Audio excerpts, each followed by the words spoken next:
Vous écoutez Samedi de lire avec l'auteur invité d'Amélie Boivin-Enfield. On est maintenant au moment de l'émission. Mon auteur invité de cette semaine, Florence Méné, vous présente son coup de cœur littéraire. Et ton coup de cœur littéraire, c'est quoi, Florence? Écoute, j'ai choisi parmi l'œuvre de Ruth Rendell un livre que j'aime particulièrement. D'abord, j'ai pris Ruth Rendell parce qu'elle vient de mourir. C'est une des grandes dames du roman policier britannique. Elle en a écrit des tralées. Justement, avant de venir, je regardais un petit peu sa bibliographie. Écoute, c'est énorme, immense. Puis je dois dire que je suis loin d'avoir tout lu, mais j'en ai lu pas mal. Et j'ai choisi un roman que j'ai lu bien des fois, ça s'appelle L'Analphabète en français. C'est A Judgment Cast in Stone en anglais. Et pour moi, cette femme-là, c'est vraiment une inspiration en écriture parce qu'elle, oui, elle fait du roman policier, mais un peu comme Patricia Highsmith, que tu connais sûrement aussi, elle se plonge dans les recoins de l'âme humaine. Elle montre des personnages qui sont complexes, qui sont aussi jamais ni bons ni méchants, qui sont un peu des deux tout le temps, qui sont fouillés. Et L'Analphabète, c'est une histoire d'une famille bourgeoise dans la campagne britannique. Bourgeoise, mais bourgeoise de gauche, éclairée, qui se veut compréhensive, altruiste. Donc il y a le couple, puis il y a les deux enfants. C'est une famille reconstituée, mais ils sont très sympathiques, a priori brillants, sympas, ouverts. Et ils cherchent une femme de ménage. Ils ont un problème là chez eux, c'est le bordel et tout. Puis il leur faut une femme de ménage. Et ils font venir une femme qui est une analphabète, qui arrive chez eux un peu après leur avoir fait croire qu'elle avait des références, mais dans le fond c'est une femme qui n'a jamais rien fait de sa vie, une femme plutôt amère, mais surtout analphabète et surtout prise dans son ignorance, si tu veux.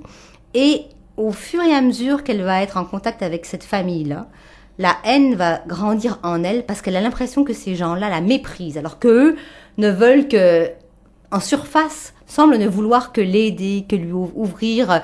Ils veulent lui acheter une télé. Ils veulent qu'elle écrive des trucs.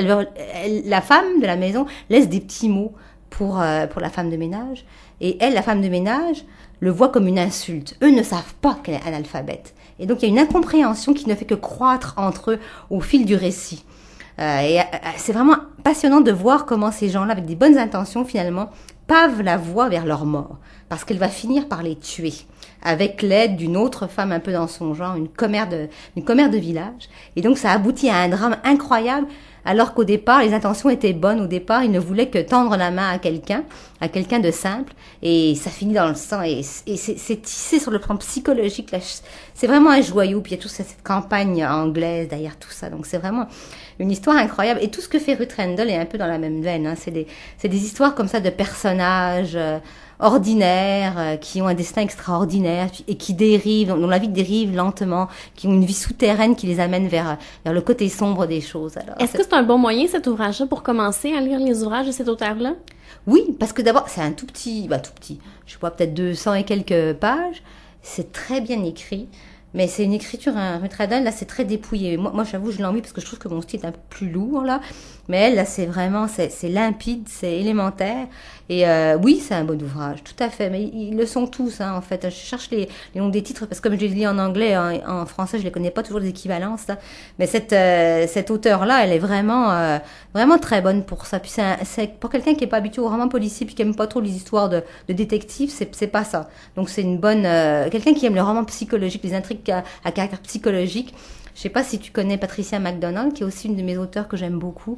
Ben, je trouve qu'il y a une parenté, puis je trouve que Ruth Rendell est un peu plus sophistiquée. Patricia MacDonald, des fois, les premiers étaient assez sophistiqués, mais là, ça commence à simplifier au fil de la recette, là, ce qui est un peu dommage. C'est un peu comme Mary Higgins Clark. On dirait qu'elle met un peu moins de temps, je trouve, sur les romans. Tu sais, c'est comme, je sais pas si tu as lu les premiers Mary Higgins Clark, mais à l'époque, La Nuit du Renard, La Maison du Guet, c'était génial, c'était pareil, c'était assez compliqué les personnages. Puis maintenant, c'est évanescent, on dirait que c'est fait en série.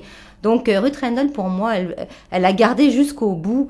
Faut dire, j'ai pas tellement lu les derniers, mais je sais qu'elle a gardé la qualité vraiment d'écriture, puis de fouiller ses personnages. C'est comme P.D. James aussi, que j'aime un peu moins parce que des fois je la trouve un petit peu sèche dans son approche, mais ça reste complexe, puis ça reste fouillé, puis ça reste intéressant, puis avec une belle écriture.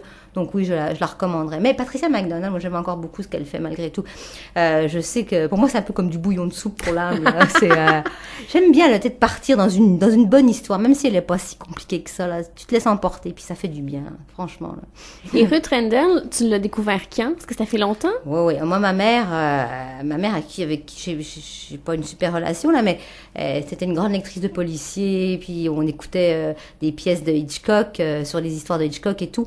Et Ruth Rendell, j'ai lu ça très très jeune, honnêtement. Là, j'ai commencé très jeune. Puis l'Analphabète, je pense que j'ai dû le lire peut-être à 14 ans la première fois, mais je le relis tous les 3-4 ans. Là, c'est pour me replonger dans cet univers-là, vraiment. Puis j'en ai lu d'autres d'elle, beaucoup, mais c'est celui-là que je préfère quand même. Ah oui, tu relis des livres polars, même si tu sais comment ça va se terminer? J'ai honte, parce qu'il y a tellement de choses à lire que je n'ai pas lu, mais j'ai besoin de les relire. J'en relis plein, y compris des Québécois, des Christine Brouillette et d'autres, mais je relis, je suis une énorme relectrice. Et c'est un peu honteux, là, mais j'aime ça. Pourquoi? Mais il doit y avoir une raison. Pourquoi tu relis?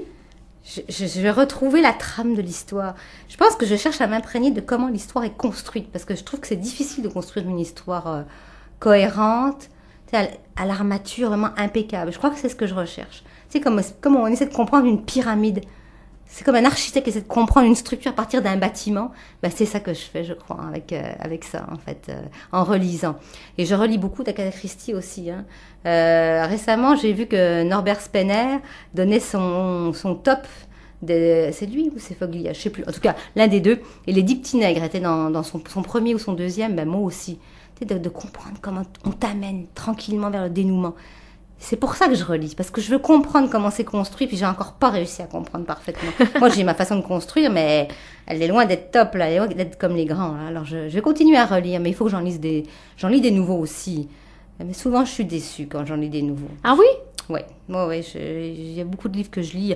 Par contre, dans d'autres cas, je suis charmée. Comme le dernier Jean Lemieux, dont le titre m'échappe en ce moment, là, c'est excellent, par exemple. Puis là, j'ai été vraiment, vraiment conquise, mais souvent, je suis déçue quand je lis les nouveaux romans. Ah oui?